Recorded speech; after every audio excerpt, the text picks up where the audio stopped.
Smile morning friends, स्वागत है आप सबका माइंड ओशन।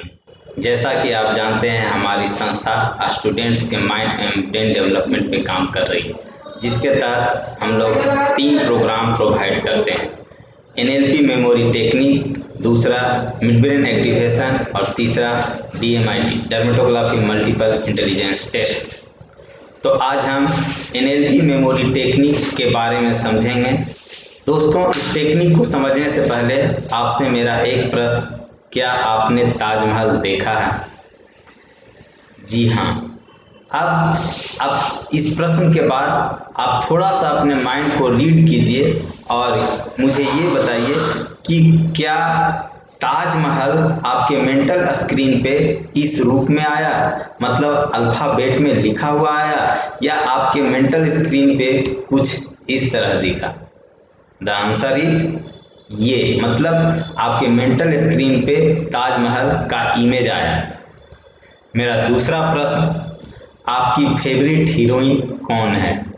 यदि आपका आंसर कैटरीना कैफ है तो आपके मेंटल स्क्रीन पे कैटरीना कैफ क्या इस रूप में आया या फिर इस रूप में? जी हाँ, आपके मेंटल स्क्रीन पे कैटरीना कैफ का इमेज आया, पिक्चर आया। हमारे माइंड का नेचर ही है, ये किसी भी चीज को पिक्चर या इमेज में प्रोसेस करता है।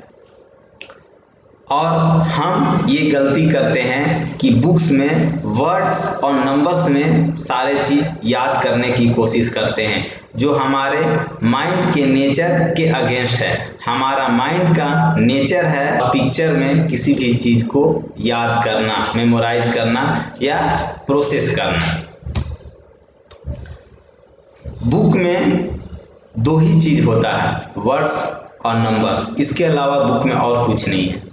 आप कह सकते हैं कि सिंबल है, अल्फा बीटा गामा इत्यादि, तो उसे भी आप वर्ड्स का रूप दे सकते हैं। सारे वर्ड्स को आप फिगर में चेंज कर सकते हैं और सारे नंबर्स को फिगर में चेंज किया जा सकता है। सारे वर्ड्स और नंबर्स को फिगर में चेंज कर उसे एसोसिएट कर याद करने की टेक्निक को ही NLP मेमोरी टेक्निक कहते हैं। अब इसे समझने के लिए हमें अपने ब्रेन को समझना होगा। तो आइए देखते हैं ब्रेन के बारे में। ब्रेन के 2 पार्ट होते हैं, लेफ्ट ब्रेन और right brain. Left brain conscious mind है, जबकि राइट ब्रेन सब कॉन्शियस माइंड है। हमारे बॉडी का और हमारे बिहेवियर का कंट्रोल लेफ्ट ब्रेन के पास सिर्फ 10% है, जबकि हमारे बॉडी और हमारे बिहेवियर का कंट्रोल राइट ब्रेन के पास 90% है। ऐसे ही कुछ भी चीज याद करने के लिए हमारे जो लेफ्ट ब्रेन का पावर है वो मात्र 10% है, जबकि राइट ब्रेन का पावर 90% है। लेफ्ट ब्रेन और राइट ब्रेन दोनों का फंक्शन अलग अलग है। लेफ्ट ब्रेन जहां बुक में वर्ड्स और नंबर्स में कोई चीज याद करता है, वहीं राइट ब्रेन इमेज में याद करता है, पिक्चर में याद करता है। तो लेफ्ट ब्रेन के पास याद करने की सिर्फ 10% कैपेसिटी है, जबकि राइट ब्रेन के पास याद करने की, किसी भी चीज को मेमोराइज करने का 90% कैपेसिटी है। हम 10% ही लेफ्ट ब्रेन से याद करने की कोशिश करते हैं और राइट ब्रेन हम यूज नहीं कर पाते हैं। यदि हम किसी भी चीज को पिक्चर, इमेज या विजुअलाइजेशन में याद करें तो हमारा राइट ब्रेन यूज होगा और राइट ब्रेन 9 गुना अधिक तेजी से किसी भी चीज को याद कर पाएगा।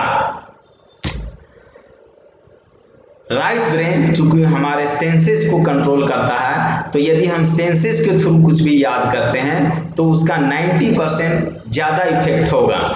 जैसे हम विजन के थ्रू, हियरिंग के थ्रू, स्मेल के थ्रू, टेस्ट के थ्रू और टच के थ्रू किसी भी चीज को इमेजिनेशन करके, विजुअलाइज करके याद कर सकते हैं, जो 9 गुना ज्यादा इफेक्टिव होगा। तो आइए हम आपको इनवाइट करते हैं हमारे 2 दिन के मेमोरी वर्कशॉप में, जहां आपको 2 दिन का मेमोरी ट्रेनिंग दिया जाएगा। उस वर्कशॉप में आपको बहुत सारे चीज़ याद कराए जाएंगे, जिसमें कंट्री कैपिटल करेंसी, पूरा एटॉमिक नंबर, पीरियडिक टेबल। आधा घंटा में आप मोर देन 50 वर्ड्स याद कर सकते हैं, इन्वेंशन इन्वेंटर याद कर सकते हैं। ये सारे चीज़ को आप फिगर में याद कर पाएंगे। आप मेरे वेबसाइट www.mindocean.info पे जाकर मेरे द्वारा लिखी गई एक book the technique of memory, जिसको आप फ्री में डाउनलोड कर सकते हैं और आप NLP मेमोरी टेक्निक सीख सकते हैं। धन्यवाद।